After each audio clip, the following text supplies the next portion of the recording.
on dit de certaines personnes qu'elles ont un destin extraordinaire. Alors on pense tout de suite qu'il leur arrive des choses extraordinaires, qu'elles ont plein de choses à nous raconter. Ça va toujours. Il y a des gens qui ont un destin extraordinaire parce qu'il ne leur arrive jamais rien. C'est mon cas. Après, je commence une histoire qu'elle se termine. Alors, je commence plus rien du tout. Parce que j'ai déjà la fin, la chute, alors c'est bon. On va s'emmerder?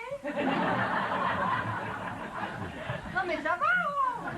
C'est qui a un destin de merde? C'est vous ou c'est moi? Ben, écoutez, la semaine dernière, je me suis inscrite à un site internet de rencontres pour célibataires. C'est fou ce qu'il y a comme homme marié là-dessus. Alors il fallait choisir un pseudonyme. J'ai choisi Feu d'artifice. Parce que ça me va bien. Mon pseudonyme a été validé. Je suis devenue Feu d'artifice 625. Tu crois être original, tu parles. Il y en a 624 qui attendent de se faire tirer avant. De feu d'artifice, hein. Alors, si vous êtes venu pour une soirée graveleuse, hein.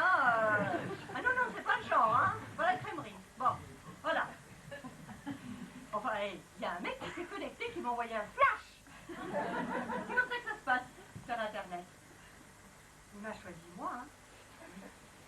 Feu d'artifice 625. J'ai un gros pétard à te mettre.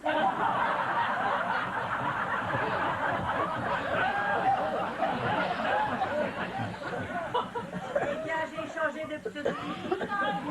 J'ai mis camomille. Je n'ai plus une seule connexion.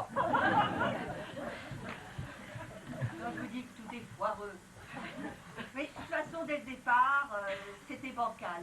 Mon destin sentimental était vraiment mal barré. Quand on construit sur des bases pas très solides, vous voyez, faut pas s'étonner. Mon premier patin, je l'ai roulé à 12 ans et demi à la patinoire Clermont-Ferrand. Alors je ne savais pas patiner et je ne savais pas rouler des patins. C'est bancal, hein. Et bien quand vous construisez là-dessus... Alors il s'appelait, je crois, Jean-Marc ou Jean-Michel, je ne me rappelle plus. Il avait 18 ans. Et donc j'avais 12 ans et demi. Et il était peut-être blond, je crois, avec des lunettes. En tout cas, il a eu le grand mérite, c'est de me remarquer, parce que j'étais complètement insignifiante. Mais je crois que j'ai été la plus facile à rattraper parce que je lâchais jamais le bord. Ça doit être ça. Hein. Alors il m'a invité au Café d'Univers. Voilà. À 12 ans et demi, on n'a vraiment pas grand-chose à dire. Hein. Alors il a mis sa main sur ma main pendant 1h30. Je n'ai jamais été aussi moite de ma vie. Mais enfin, il m'a quand même offert mon premier cadeau d'amoureux. Je sais que je vais faire beaucoup de jalouses ce soir. Il m'a offert le 45 tours de Sardou, la Java de Broadway. Je vous la fais. Allez, on y va.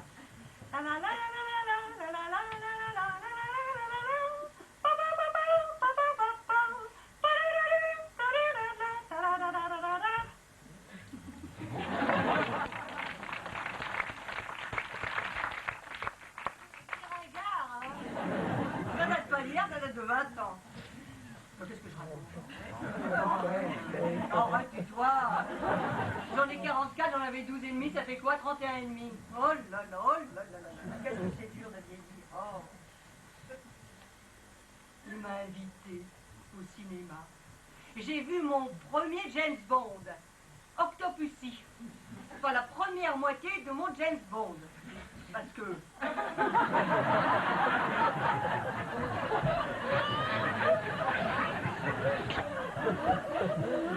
Heureusement, à l'époque, il y avait le récit de Waterproof.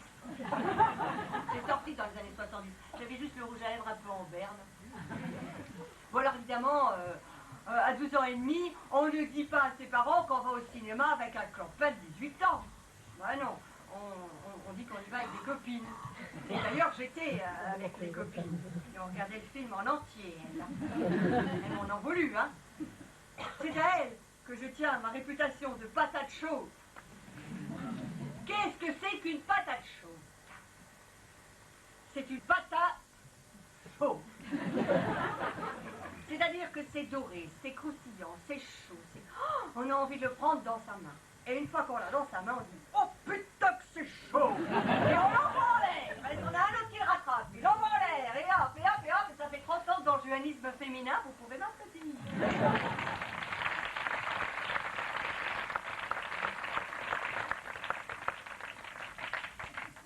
Bon, j'ai viré le mec, hein. Non, parce que... ça fait rien d'autre, c'est embêtant. Puis j'ai viré les copines aussi, hein. C'est pas marrant. Non, j'ai choisi notre copine qui s'appelait Françoise. Ah bah Françoise était nettement plus délurée. Qu'est-ce qu'on a rigolé avec elle? On a piqué nos premiers romans photos, les premiers hockey magazine, podium, vous vous souvenez? On allait... Et il y a des vieilles comme moi, là. On allait à la maison de la presse, on mettait notre boche sur les journaux, puis hop, on planquait tout ça et on se barrait. On passait nos jeudis après-midi à lire cette presse People. On disait pas ça à l'époque, mais quand même. Voilà, alors c'était passionnant. Puis avec Françoise, je suis allée voir mes premiers concerts. J'ai vu Sylvie Vartan, Sardou et Johnny. J'ai vu Johnny. Ouais, j'ai vu Johnny. Alors au concert, je suis allée avec un petit duffel coat en sky blanc. Ah, c'est vrai qu'à l'époque, mes copains avaient plutôt les petits blousons en jean courts comme ça avec les pattes bêtes. Mais moi, c'était pas autorisé chez moi. Non. Mais c'est vrai que j'avais toujours un petit côté décalé. Alors que maintenant, je m'habille toujours en fonction des circonstances. Et je crois que c'est à cause du duffel coat que Johnny m'a repéré. Ah si, vous m'avez regardé, il m'a chanté quand même. Que je t'aime, que je t'aime, que je t'aime, que je... On se reprend. On se reprend ensemble. Hein? Sortez les briquets. Sortez les briquets. Hein? Allez. Mais je sais, personne ne fume. Allez, sortez les briquets. J'en ai deux là. Encore moi deux couillons à faire. Ça marche.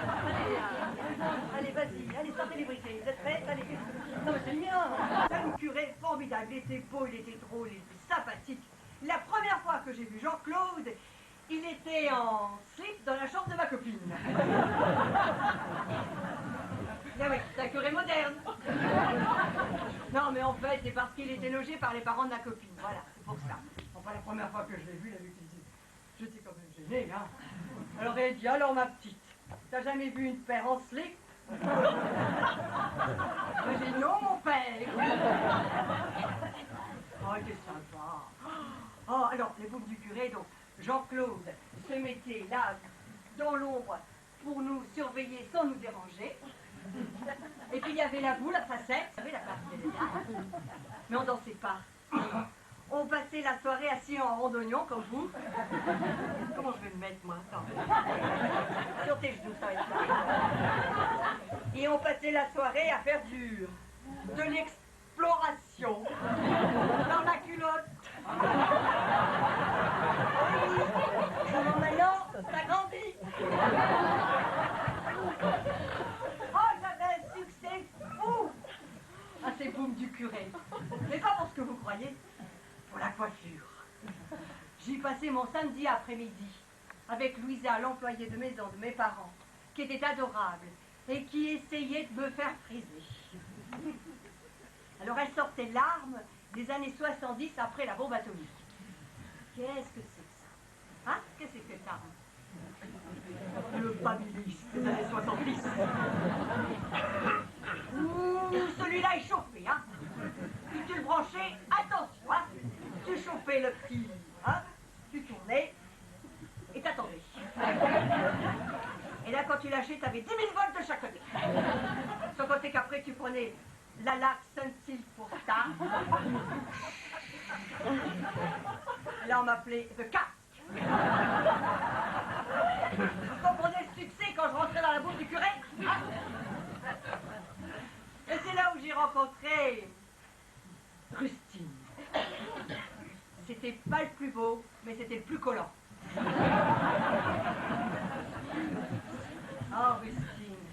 avait un avantage sur les autres. C'est qu'il avait une chiotte. Une meule.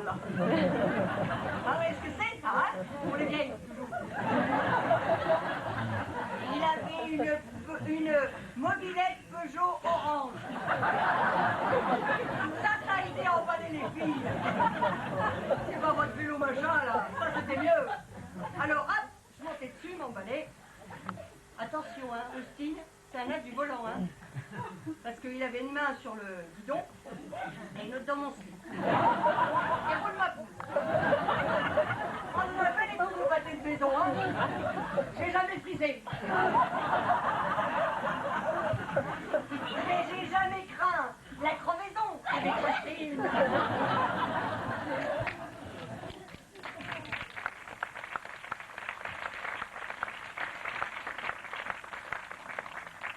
Bon, après, j'ai un peu grandi, j'ai pris quelques forts. J'ai eu 16 ans et demi, et là, j'ai rencontré Jean-Philippe. Il se destinait à une carrière militaire. Et on avait décidé de se marier, de demander une dispense parce que j'étais mineure, et surtout, nous avons décidé de faire des enfants. Nous en voulions 12. Et on a décidé de s'y mettre tout de suite. Je lui ai offert ma virginité. Plus une mouche qui vole. Ma première nuit. J'ai beaucoup souri. On ne sait pas quoi faire.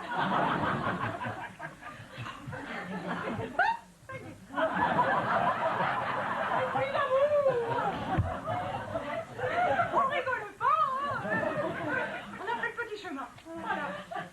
Et puis après, les vacances sont terminées. Mon Jean-Philippe est reparti dans sa caserne à Strasbourg.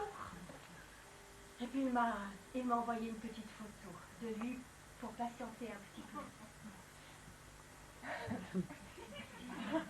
Ouh là là là là là là là. Qu'est-ce que c'est que cette coupe de cheveux? J'avais quitté un mec avec des cheveux longs, avec, vous savez, la chemise baba cool, le petit pas de def et tout. Il avait la boule à zéro, le petit képi et l'uniforme. Mais à 16 ans et demi, c'est fou ce que l'amour tient à une coupe de cheveux. Hein? Mais j'en voulais plus. Ah, d'ailleurs, je n'ai pas montré ça à mes copines. Ah, mais je peux pas. Alors je lui ai écrit, je lui ai dit que je voulais plus de lui. Ouh là là, il paraît qu'il était malheureux. Pour moi, je le dis, hein. Mais pas maman. Alors là, maman, elle n'a pas vu de cet œil-là. Hein. J'ai été convoquée dans le salon devant le secrétaire Louis XVI. Et là, j'ai senti que j'allais en chier. Hein. Bon, alors, il me dit, m'a dit, Marie-Chantal, cet été, avec ce jeune homme, vous avez fait le cheval échappé. J'étais bien montée avec ça. Alors, je traduis pour ceux qui ne sont pas nés au 19e siècle comme maman. J'avais fait le radada. Alors, écoutez, c'est vrai que les années 68 avaient apporté un vent d'égalité des sexes, de féminisme, de contraception. Eh bien, il y a des maisons qui restaient complètement hermétiques. Alors, ma mère m'a déclaré cette chose. Elle m'a dit, tu as donné ta virginité à ce jeune homme. Oui. Tu ne veux pas l'épouser. Non. Eh bien, plus aucun homme ne voudra de toi.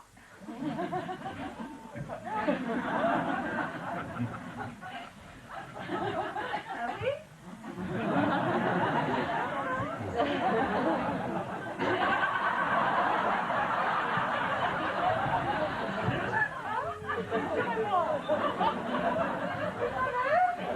Mais jamais, il n'y a pas de regret.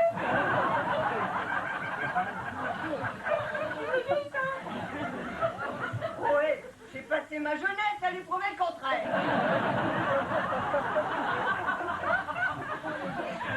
J'ai pris des notes, moi.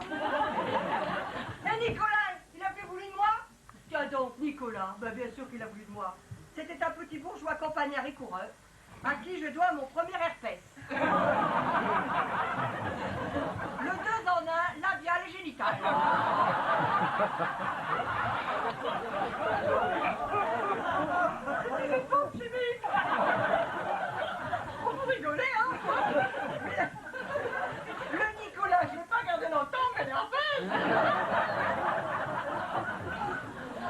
Ça vous fait rire. Alain, il n'a pas vu de moi, Alain? Bien sûr que si. C'est un étudiant en droit qui m'a fait découvrir le petit trou.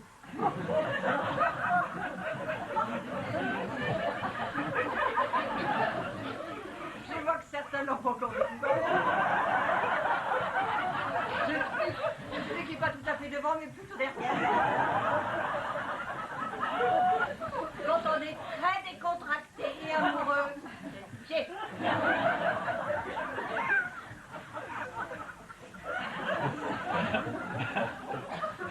C'est les notes qui ont monté, c'est rigolo. Ensuite, Philippe, ma première turlute à l'arrière de la 405. Madame a couché de son troisième.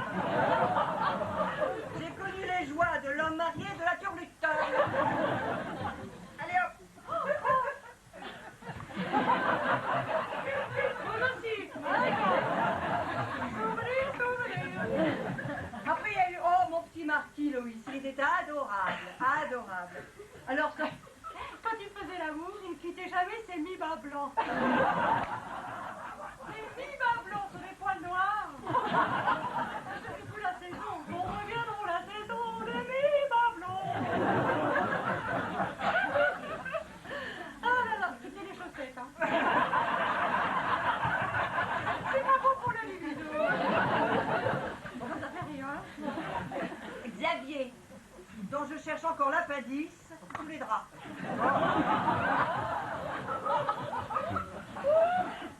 Souvenir, souvenir. Et Laurent, dont le membre démesuré m'a laissé un avant-goût de défenestration.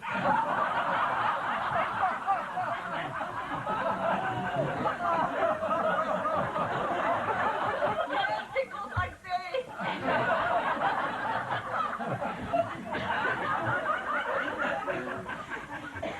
J'aurais du mal à me concentrer ce soir. C'est rigolo, hein? Et Arthur, qui arrivait glorieusement à bander devant la glace et jamais devant moi. Vous m'expliquez ça, quoi?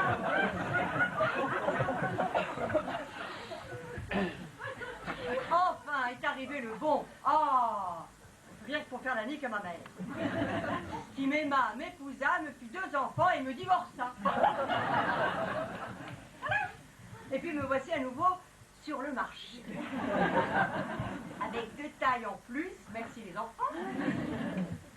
Et puis un marché qui, je dirais, comme ce soir, ne présentait pas tout à fait des perdreaux de l'année.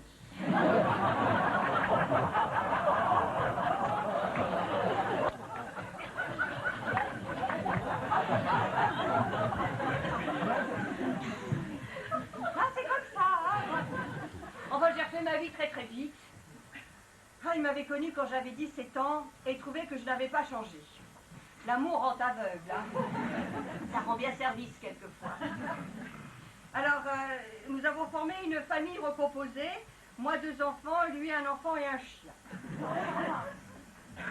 Alors, il travaillait à la Banque de France. On m'a dit, oh, dis donc, tu le prends pour un coffre-fort. Bah, c'est vrai, j'avais besoin de sécurité. Quand vous êtes une femme seule avec 2 enfants, une situation un peu précaire, bah, voilà. Eh bien, la sécurité, je l'ai eue. Ça, je l'ai eue. Ça, je peux pas dire. Hein. Il partait tous les soirs, enfin tous les matins précisément, à 7h15, me laissant donc précisément les pantoufles à l'entrée, pour les reprendre précisément à 17h15 au même endroit. Une vie excitante m'attendait à l'ombre de la Banque de France. Alors, mesdames, qu'est-ce qui ne va pas quand tout va bien? Hein? Qu'est-ce qui ne va pas quand tout va bien? On s'emmerde. Alors, nous, les femmes, on a un défaut, c'est qu'on cherche le défaut. On le cherche et on le trouve. Il était jaloux. Alors, j'ai passé mon temps à le rendre jaloux. Non pas en allant ailleurs, mais simplement en lui évoquant mes ex et tout ça. Oh là là, j'ai eu raison. il m'a fait une seule chose excitante. Alors bien, il m'a plaqué. Embrassé sur la bouche. Non mais il a eu raison le gars, hein, parce qu'il risquait gros. Hein. Le matin, c'est un gars qui vous demandait un yaourt à la frite et une confiture à l'abricot. Et si vous aviez le malheur de ça, risquez de le traumatiser. Oh là là là. Non mais j'en avais marre. Oh non, j'avais besoin de respirer. Hein. Alors heureusement, les années 90 avaient apporté ce vent, ce parfum de latex. J'ai tout goûté. La fraise, la vanille, la chantilly, comment on appelle ça, il y avait quoi, parfum fraise, banane, tout détail, j'ai tout essayé. Ah, et puis surtout, j'ai fait un peu de marketing. Hein, voilà, j'ai étudié le marché. Voilà, alors, c'est simple, qu'est-ce qu'il y a sur le marché? Il y a l'homme libre à 40 ans, qui est beau, célibataire, parfait. Mais alors pour lui plaire, c'est autre chose. Parce que si une femme seule avec 2 enfants sur le marché de l'emploi est vraiment la plus précaire, alors sur le marché sentimental, les soldes. Les grandes promos, hein. Les derniers jours à 95%. Il y a les charges, alors.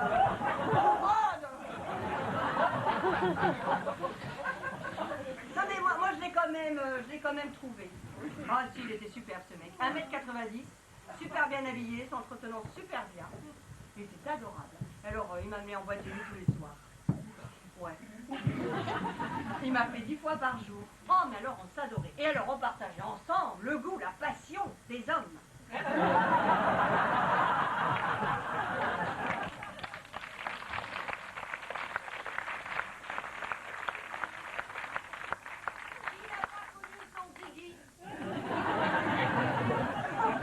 Mais quelle idée d'aimer les hommes! Est-ce que je les aime, moi? Oui.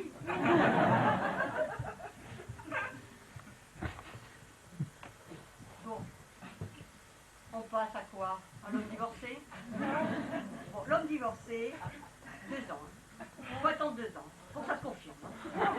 Sinon, elle dit oui, la dame. Sinon, le comparatif est rarement à votre... Parce que soit il n'a pas fini de régler ses comptes, tu continues pour elle, c'est barré et toi tu ramasses. Ou alors il est encore amoureux et voilà, la comparaison est en votre défaveur. Donc il faut laisser mûrir. Si vous êtes vraiment pressé, vous prenez le veuf. Le veuf c'est intéressant. Mais alors il faut y aller vite, hein. Parce que le bon veuf, il a été repéré par les copines du couple. Elles sont là aux obsèques. Viens ce soir, ne reste pas seul.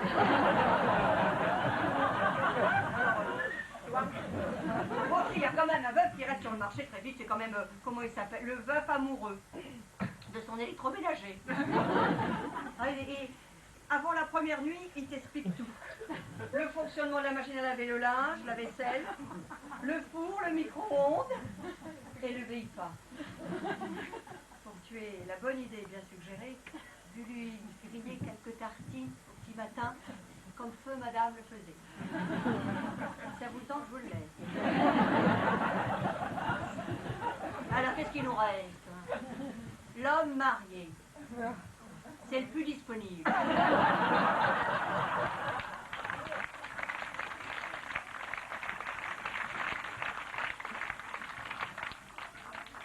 On dirait que vous avez l'expérience. Il est toujours là quand il en a besoin.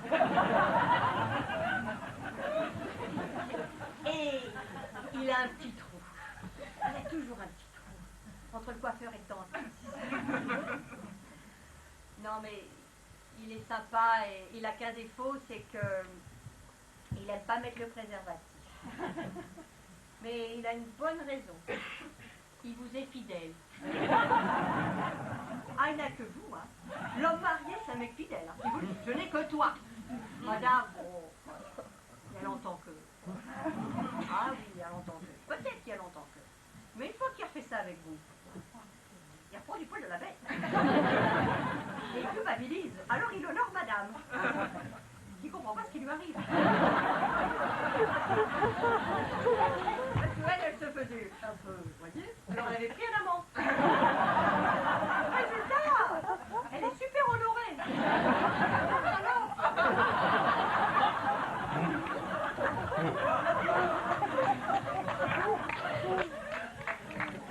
Alors du coup, il y en a un qui met pas de préservatif, mais il y en a 4 qui se craquent.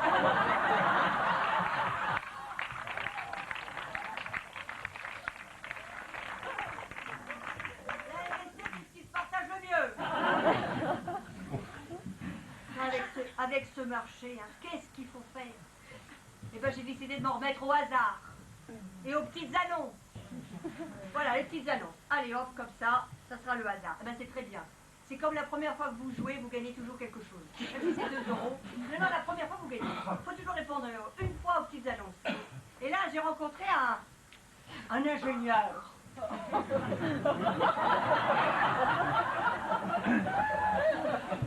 Un Indien du nord de l'Inde. Parce qu'il parle que c'est supérieur selon lui du sud. On s'en fout, moi je sais bien. Bon, alors, comme on est entre adultes, je lui ai dit tout de suite ma nature de patate chaude. Et il m'a dit je suis un très bon coup. C'était dit. On remettait plus les choses en cause, c'était dit. Bon, alors on s'est donné rendez-vous sous un palmier. Gare de Lyon. Ah mais allez-y, vous verrez. Ah, l'exotisme n'est pas toujours là où on pense. Hein. Bon, il n'était pas très beau. Bon, il n'était pas très beau, mais il était très charmant. Il m'a invité à dîner dans un déjeuner dans un restaurant indien. C'était charmant, très cultivé, tout ça. Oh là là. Bon, c'était pas beau, mais ça. Il a fait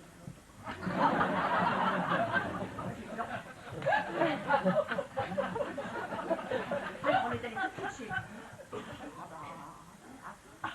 Et là, j'ai fait connaissance de mon premier sexe indo-africain. Je n'ai rien vu dans le noir. Mais je n'ai rien senti non plus.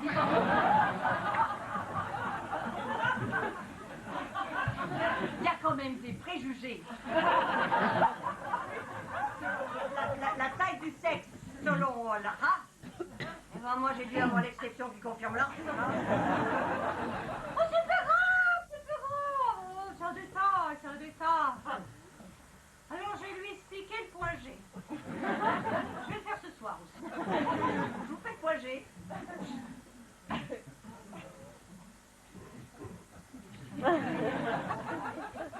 C'est dans l'autre sens.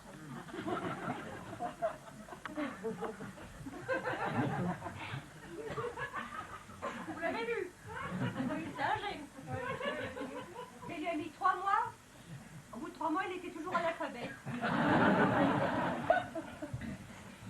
Moi, j'en pouvais plus, hein. Je frappe le rideau, hein.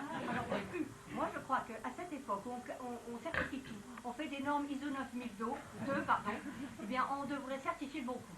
Parce que là, on se mettrait d'accord, hein. Oh, j'ai dit, bon, écoute, laisse tomber l'exotisme, prends un chez toi, un bon auvergnat, bien monté. Hein, on en trouve quand même. Voilà, j'ai pris un bon auvergnat, il était fort en tout, il se sentait fort.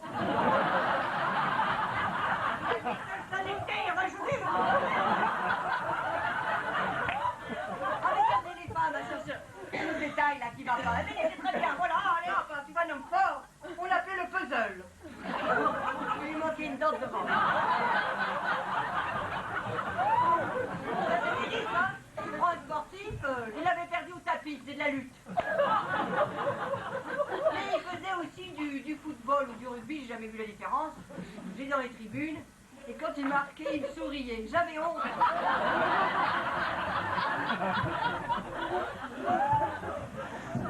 Alors vous allez me demander, qu'est-ce qui va aller avec lui, hein? Qu'est-ce qui va aller encore, hein? C'est ça, faut savoir. Ouais. Eh ben, il n'avait pas de chez lui. Il avait chez maman et chez moi. Le week-end, c'est maman qui lui avait les slips. Et en fait, c'était moi. J'ai écoute quand même, tu as 45 ans. Hein? Tu pourrais avoir un chez toi. Moi, j'ai pas envie de jouer à papa et maman tout de suite. Hein? Et puis ta mère, quand même, elle doit en avoir marre. Allez, prends un chez toi. Il m'a écouté. il a pris un chez lui. Mais chez une autre. On s'est retrouvés trois, il lui avait les slips. Oh, mais c'est désolant, hein. Oh non, cherche, ma petite. Mais cherche au moins un homme bien placé qui aura un chez lui. Oh, alors j'ai fait tous les cocktails.